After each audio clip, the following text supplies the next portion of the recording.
जय हिंद प्यारे दोस्तों, मैं हूं ब्रिजेश और मैं आप सभी लोग का आपके अपने इस चैनल पर स्वागत करता हूं। तो प्यारे साथियों, आज हम परसेंटेज का 18वां दिन देखेंगे। पार्ट 18 है परसेंटेज। टाइप हमारा वही है, टाइप हमारा 6 नंबर का है जो कि आई वेब पर है। तो सवालों को आज देखेंगे और बीच में प्रैक्टिस करेंगे।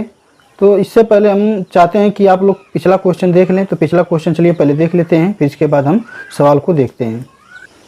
देखिए, ये रहा हमारा 100 नंबर का क्वेश्चन जो कि हमारा पार्ट 17 में है। राधा अपनी वेतन का 40% भोजन पर, 20% मकान किराया, 10% मनोरंजन, 10% परिवहन पर खर्च करती है। यदि माह के अंत में उसकी बचत 1500 रुपये है तो उसकी मासिक व्यय कितनी है। देखिए, इसको हम हल भी किए थे। जो भी प्यारे छात्र नहीं देखे हैं तो जाकर हमारी वीडियो देख सकते हैं। तो चलिए आज के क्वेश्चन को देखते हैं और पढ़ते हैं। तो चलिए, हमारा टाइप 6 का क्वेश्चन है आज 101 नंबर का। एक व्यक्ति अपनी आय का 66 से 2/3% खर्च करता है। वह प्रतिमास 1200 रुपये बचाता है तो उसकी मासिक व्यय कितनी है। ठीक है, यहाँ पर हमें क्या बताना है, मासिक व्यय बताना है। सबसे पहले हम क्या करेंगे कि यहाँ पर लिख लेंगे आय, खर्च, बचत। देखिए, हम आय क्या मानेंगे, तो यहाँ हमें आय पता नहीं है, ठीक है, तो हम आय मान लेंगे 100%। ठीक है ना। खर्च कितना करता है, तो 66 से 2/3% खर्च करता है। ये मिश्रित भिन्न में इसे हम भिन्न में बदलेंगे तो ये हो जाएगा 200/3। ठीक ना। 3 छक्का 18, 3 छक्का 18, 19 और 198 में 2 जुड़ जाएगा तो 200/3। बचत तब कितनी करेगा, तो यहाँ से हम घटा लेते हैं। 3 एकम 3 और ये 200 घटेगा तो हो जाएगा 100/3। ठीक है, ये क्या है, परसेंट में बचत करता है 100/3%। चलिए सवाल को देखते हैं। वह प्रति मास 1200 रुपये बचाता है, यानी कि 1200 रुपये बचाता है और परसेंट में कितना बचाता है, 100/3%। इसकी वैल्यू कितना दे दिया है, 1200 रुपये।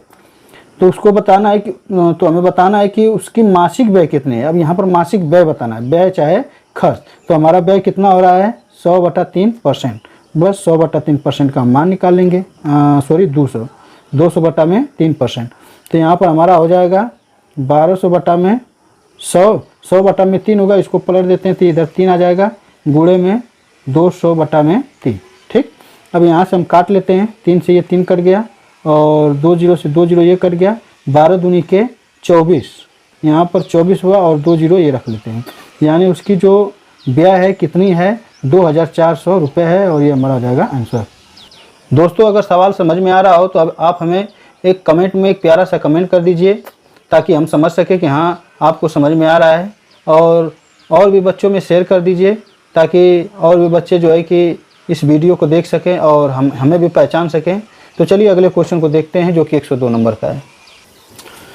तो ये हमारा 102 नंबर का क्वेश्चन है। एक व्यक्ति अपनी आय का 20% शिक्षा पर, शेष का 25% भोजन पर, शेष का 20% कपड़े पर तथा शेष का 25% अन्य मदों पर खर्च करता है। यदि उसके बाद उसकी मासिक बचत 1080 रुपये है तो वार्षिक आय क्या है। ठीक ना। देखिए, यहाँ पर एक चीज़ दे दिया है जो कि पहले क्वेश्चनों की तरह अलग है। यहाँ पर एक दे दिया है शेष का, फिर शेष का और शेष का। इसका कहने का मतलब ये है कि 100 में से 20% शिक्षा पर खर्च करता है तो शेष क्या बचता है, 80%। फिर 80% का 25% और 25% फिर निकालेंगे तो जो बचेगा उसका जो है कि यहाँ पर हम करेंगे 20%। ठीक है। तो इसको लगाना कैसे है, चलिए हम देख लेते हैं। देखिए, यहाँ पर क्या पूछ रहा है, उसकी वार्षिक आय हम मान लेते हैं X रुपये। ठीक है ना। तो इसमें आप गुणा करते जाइए। अच्छा, 100% में से 20% घटेगा तो कितना आ जाएगा, 80% बटा में 100%। का मान 100 आ गया नीचे। ठीक है ना, गुणे में। फिर 25% खर्च करता है भोजन पर, तो 25% खर्च करता है तो कितना बचाता है, 75%। परसेंट को मिला देते हैं बटा में, गुणे। फिर क्या है, शेष का 20% कपड़े पर, यानी शेष का 20% कपड़े पर खर्च करता है तो कितना बचाता है, 80% और बटा में हो जाएगा 100, गुणे। फिर शेष का 25% अन्य मदों पर खर्च करता है। शेष का 25% अन्य मदों पर खर्च करेगा तो कितना बचाएगा, 75%। और इसकी वैल्यू दिया है क्वेश्चन में कि मासिक बचत कितना है, 1080 रुपये। ठीक ना, 1080 रुपये। अब चलिए इसको हल कर लेते हैं। देखिए, 20 चौक को 80, 20 पाँचे 100, 25 तिहाई 75 और 25 चौक का 100। 20 चौक को 80, 20 पाँचे 100, 25 तिहाई 75 और 25 चौक का 100। और कहीं कट रहा है तो काट लीजिए। जैसे 4 से ये 4 कट गया, ठीक ना। और कहीं कट रहा है तो देखिए ये वाला कट गया, अब यहाँ पर कोई नहीं कट रहा है ना यहाँ पर कोई कट रहा है, तो आप सीधे गुणा कर लीजिए। 4 तिहाई 12, 12 तिहाई 36 बटा में 5 5 25, 25 चौका हो जाएगा 100, 36 बटा में 100 हो गया, बराबर में क्या है 1080। अब यहाँ पर x बराबर कर लेंगे 1080, और ये जब गुणा रहता है तो इधर जाता है तो क्या होगा पलट कर गुणा हो जाएगा, ठीक ना। और ये 36 जो है कि नीचे आ जाएगा, तो इधर जाएगा तो हो जाएगा 100 बटा में हो जाएगा 36। अब इसको काट लेते हैं, तो इसको काटते हैं हम 4 9 36, 4 दूना के 8, 4 5 20, 4 दूना के 8, 4 5 20। इसको काटेंगे तो ये कटेगा 9 एकम 9, 9 दूना 18, 9 जीरो 0। अब 120 का 25 में गुणा कर लेते हैं, 12 5 60, 12 दूना के 24, 24 6 हो जाएगा 30, ये आ गया 3000। ये 3000 जो आया है 1 महीना का आया है, ठीक ना। कितना का आया है 1 महीना का। हमें बताना क्या है, तो उसकी वार्षिक आय, उसकी वार्षिक आय बताना है। सिंपल क्या है कि 3000 में आप 12 का कर दीजिए गुणा, तो गुणा करेंगे तो आएगा 12 तिहाई 36 और 3 जीरो ये लगा दीजिए, यानी 36,000 उसकी क्या है वार्षिक आय है, और ये हमारा हो जाएगा आंसर। तो दोस्तों उम्मीद करता हूँ कि आपको ये अभी सवाल अच्छे से समझ में आ गया होगा। नहीं आया है तो आप हमें कमेंट में ज़रूर बताएं और कमेंट में ज़रूर लिखें। प्रश्न नंबर 103 है, एक व्यक्ति अपनी मासिक आय का 20% भोजन पर खर्च करता है, फिर शेष धनराशि का 1/4 बच्चों की शिक्षा पर तथा शेष धन का 50% परिवहन व स्वास्थ्य पर खर्च करता है, और उसके बाद 1500 रुपये बचा लेता है, तो उसकी मासिक आय क्या है। देखिए यहाँ पर हमें क्या बताना है, मासिक आय बताना है, ठीक है ना। हम सबसे पहले क्या मानेंगे, उसका मासिक आय मानेंगे कि कितना है। मान लेते हैं उसकी मासिक आय क्या थी, x रुपये, ठीक है ना। यहाँ पर कह रहा है कि अपनी मासिक आय का 20% भोजन पर खर्च करता है, तो कितना बचाता है, 80% बचाता है। अच्छा हम बचाने वाला क्यों ले रहे हैं, क्योंकि यहाँ पर देखिए 1500 रुपये बचत दिया है, तो इसलिए हमें इसकी वैल्यू और इसकी वैल्यू क्या करनी पड़ेगी, सेम करनी पड़ेगी। तो ये 20% अगर खर्च करेगा तो 80% बचाएगा। इस परसेंट को हटा देते हैं, बटा में लिख देते हैं 100, फिर गुणे, फिर शेष धनराशि का 1/4 बच्चों की शिक्षा पर। देखिए ये शेष धनराशि का 1/4 है, ठीक ना। ये 100 में मानकर हम नहीं निकालेंगे, इसको हम क्या करेंगे 1 में से घटाएंगे, तो 1 में से 1/4 जब हम घटाएंगे तो आएगा 3/4, फिर गुणे, तथा शेष धन का 50% परिवहन व स्वास्थ्य पर खर्च करता है, तो 50% परिवहन व स्वास्थ्य पर खर्च करेगा तो कितना बचाएगा 50% बटा में 100, फिर इधर क्या आ जाएगा, फिर और उसके बाद 1500 रुपये बचा लेता है। 1500 रुपये यहाँ पर हम क्या कर लेंगे, बचत कर लेंगे। अब ये वैल्यू और ये वैल्यू क्या है, दोनों बराबर हो गई, ठीक ना। चलिए अब इसको हल करते हैं। यहाँ पर कुछ बच्चे कन्फ्यूजन में होंगे, देखिए 1/4 को हम कैसे घटाएंगे, तो यहाँ पर एक में से -1/4 कर लेंगे। कभी भी आपको अगर ऐसी संख्या है प्रतिशत में न रहे तो आप सीधे 1 में से घटाइएगा, ठीक है। तो 4 एकम 4 और 4 में से 1 गया तो हो जाएगा 3/4, जो कि वही डायरेक्ट यहाँ पर रख दिए हैं। अब इसको काट लेते हैं, 50 दूनी के 100 हो गया, 20 चौको 80 और ये हो जाएगा 20 5 100, 4 से 4 ये कट जाएगा। अब कहीं कटने लायक है नहीं है, तो यहाँ पर क्या करेंगे x गुणे, यहाँ ऊपर बचा 3 और यहाँ बचा 5 दूना के 10 बराबर 1500 रुपये। फिर x बराबर हो जाएगा 1500, ये 10 जाएगा इधर तो गुणा आ जाएगा, और ये 3 आएगा तो नीचे भाग हो जाएगा, 3 5 15। तो यहाँ पर x की वैल्यू क्या निकल कर आ जाएगी, 500 ये 10 ये 5000, यानी उसकी जो मासिक आय कितनी है 5000 रुपये है, और इस तरीके से ये बन जाएगा आंसर। देखिए प्यारे दोस्तों ये थोड़ा कैलकुलेटिव क्वेश्चन है, इसको ज़रा कैलकुलेट करना पड़ेगा। ये कोई ज़्यादा भारी नहीं है, ये एक तरह से समझिए कि ट्रिकी है, तो इसको ज़्यादा आप भारी मत समझिएगा कि ये इतना लेंदी है, ये लेंदी नहीं है, सबसे आसान है, और इसके अलावा कोई भी इसका ट्रिक नहीं है, ठीक है ना। ये खुद अपने आप में एक ट्रिक है, अगर इस रूल से लगाते हैं तो। आशा करता हूँ कि आपको मेरी बात समझ में आ रही होगी। तो चलिए अगले क्वेश्चन को देखते हैं। प्रश्न नंबर 104 है, एक लड़के द्वारा अपने जेब खर्च का 80% एक साथी को तथा बची हुई राशि का अपने दूसरे साथी को देता है, और देने के उपरांत उसके पास 47 पैसा शेष रहता है। आरंभ में लड़के के पास कितना रुपए था। देखिए यहाँ पर क्या कहता है, एक लड़के द्वारा अपने जेब खर्च का 80% एक साथी को तथा बची हुई राशि का 6% यहाँ पर है अपने दूसरे साथी को देता है, ठीक ना। यहाँ पर हम क्या करेंगे कि मान लेंगे उस लड़के के पास x रुपये था, ठीक ना। 80% एक साथी को देता है तो उसके पास कितना बचा 20%, और बटा में कर लेते हैं 100 गुणे, फिर 6% अपने दूसरे साथी को दे देता है, तो यहाँ पर कितना बचेगा 94 बटा में 100, और टोटल बचत कितना करता है रुपए पैसा में, तो यहाँ देखिए पैसा दिया है 47 पैसा, 47 पैसे का बचत करता है। बस आप इसे काट लीजिए आसानी से, 20 पाँचे 100 और ये कटेगा हमारा 2 चौको 8 और 2 साते 14, 2 पाँचे 10, ठीक है ना।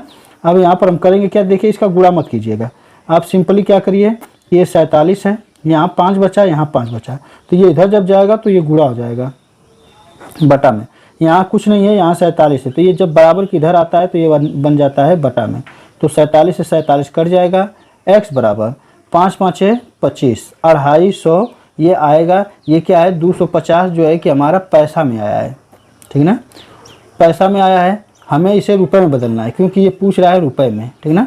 तो 250 में हम 100 से कर देंगे भाग, तो दो अंक के बाद रख देंगे दशमलव, ये बन जाएगा हमारा 2.50, यानी 2.5 रुपये यहाँ पर क्या हुआ। तो आरंभ में लड़के के पास कितना रुपए था, तो 2.5 रुपये, और इस तरीके से बन जाएगा आंसर।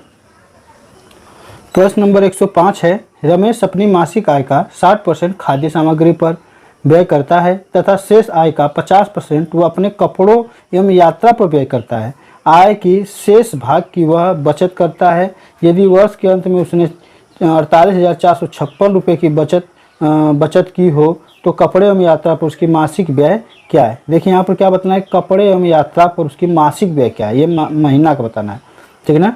और यहाँ पर जो बचत दिया क्या दिया है, वर्ष का दिया है, और हमें कपड़े एवं यात्रा पर क्या बताना है, मासिक व्यय बताना है। चलिए सबसे पहले हम उसकी आय निकाल लेते हैं, जो कि उसकी महीने की जो इनकम है। तो हम मान लेंगे इनकम कितनी थी, x रुपये, 60% खाद्य सामग्री पर खर्च करता है तो कितना बचाता है, 40%, इसको कर लेते हैं बटा में गुणे, तथा शेष का 50% वह अपने कपड़ों पर, तो 50% क्या करेगा, बचाएगा। अच्छा, 50% अपने कपड़ों में यात्रा पर व्यय करता, आय की शेष भाग की वह बचत करता है, ठीक है ना, आय की शेष भाग की वह बचत करता है। यदि वर्ष के अंत में उसने 48,456 रुपये की बचत की, बचत कितना करा, 48,456 रुपये की, लेकिन ये 4,056 रुपये इसके वैल्यू के बराबर नहीं है। क्यों नहीं है, क्योंकि ये जो खर्च हो रहा है ये मंथली हो रहा है, और यहाँ पर बचत कितना दिखा रहा है, 1 वर्ष का दिखा रहा है, तो इसको भी वर्ष 1 महीना में बदल लेते हैं 12 से भाग कर। अब यहाँ पर काट लेते हैं, 50 दूना के 100, 20 चौको 80, और ये हो जाएगा 20 पाँचे 100, ठीक ना। और इधर काटेंगे तो 2 दूनी के 4, 50 दूना के 100 हो गया, 20 चौको 80, 20 पाँचे 100, फिर इसको इससे काट दें तो ये कट गया 2 बार में, ठीक ना। यहाँ पर 20 चौको नहीं होगा, 20 दूना के होगा, 20 दूना के 40, और 2 से 2 ये कट जाएगा, ठीक ना। यहाँ सिर्फ बचा 5, तो x बराबर हम कर लेंगे 48,456 बटा में 12 और गुणे में 5, ठीक ना, क्योंकि ये जब बटा में है तो ये जाएगा तो इधर गुणा बनाएगा। अब इसको काटेंगे तो कटेगा 12 चौको 48, ठीक ना, 12 चौको 48, फिर 12 3 36 और 12 8 96। अब इसका गुणा कर लेते हैं, तो 4038 का 5 में जब गुणा करेंगे तो बनेगा 5 8 40, 5 3 15, 15 4 19 और 5 चौको 20, ये आया 20,190 रुपये, ठीक है ना। कितना आया, 20,190 रुपये। अब यहाँ पर करना क्या है कि यहाँ पर हमें बताना है कपड़ों में यात्रा पर खर्च। तो देखिए डायरेक्ट 50% मत कीजिएगा, ठीक है ना। क्यों नहीं कीजिएगा, क्योंकि यहाँ पर पहले ही से बोला है कि अपनी मासिक आय का 60% खाद्य सामग्री पर व्यय करता है, और जब वो व्यय कर लेता है जो शेष राशि बचती है उसका 50% खर्च करता है। तो सबसे पहले हम क्या करेंगे, 60% खर्च निकाल लेंगे इसमें से, 20,190 रुपये में से 60% खर्च निकालेंगे तो कितना बचेगा, 40% बचेगा, बट्टा में 100, 2 जीरो से 2 जीरो खत्म हो गया, ये होगा 4 9 36, और 4 एकम 4, और 4 3 हो जाएगा 7, और 4 0 0, और 4 दूना के 8, 8,076 रुपये बचत करता है, ठीक है ना। अब इसका जो शेष राशि है, अब इसका हमें निकालना है कि कपड़ों एवं यात्रा पर कितना खर्च करता है, क्योंकि पहले ही से बोल रखा था कि 60% खाद्य सामग्री पर जब खर्च करता है, व्यय करता है, तो जो बचता है उस राशि का 50% खर्च करता है कपड़ों एवं यात्रा पर, ठीक ना। तो चलिए यहाँ पर अब 8,076 का 50% निकाल लेते हैं। तो 8,076 रुपये का 50% जब हम निकालेंगे तो ये होगा 50 दूनी के 100, 2 चौको 8, 2 0 0, 2 3 6, 2 8 16, यानी टोटल कितना हो गया, 4,038 रुपये। 4,038 रुपये क्या करता है, वो अपने कपड़े एवं यात्रा पर व्यय करता है, जो कि यह मंथली है, और ये हो जाएगा हमारा आंसर।